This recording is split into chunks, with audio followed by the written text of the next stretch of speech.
मंत्री जयकुमार रावल ने कहा, आज का दिन पवित्र है और राजनीति से परे यह देशभक्ति और राष्ट्र सेवा की प्रेरणा पर चिंतन करने का दिन है। यह दिन राजनीतिक बहसों या टिप्पणियों के लिए नहीं है, बल्कि इसे देश के लिए विचारों और कार्यों को समर्पित किया जाना चाहिए।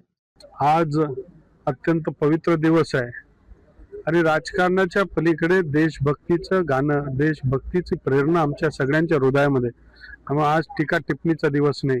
देशासाठी काय करता येईल का, तर त्या समर्पित भावनाने केलं पाहिजे।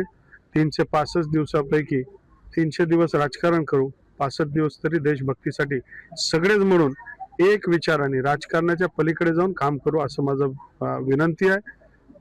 राजकारणामध्ये काम करत असताना सभ्यता महाराष्ट्राची फार मोठी आहे।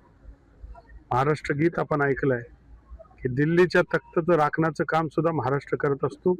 त्यावेळेस राजकारणामध्ये बोलत असताना शब्दाचा प्रयोग, कुठल्या शब्दाचा कोणाबद्दल आपण विचार करतोय, हा विचारपूर्वक आपण केलं पाहिजे।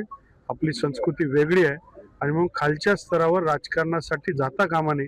मला माहिती आहे राजकारणामध्ये यश अपयश येत असतं, कधी कधी सगळ्याच गोष्टी अपयशी ठरतात आणि मग अपयशी ठरल्यामुळे राग येऊन काहीतरी बोलणं हे बरोबर नाही। अपयशाचं खापर कोणावर न फोडता आरशामध्ये जाऊन आत्मपरीक्षण केलं पाहिजे, असं मानणाऱ्यापैकी मी आहे।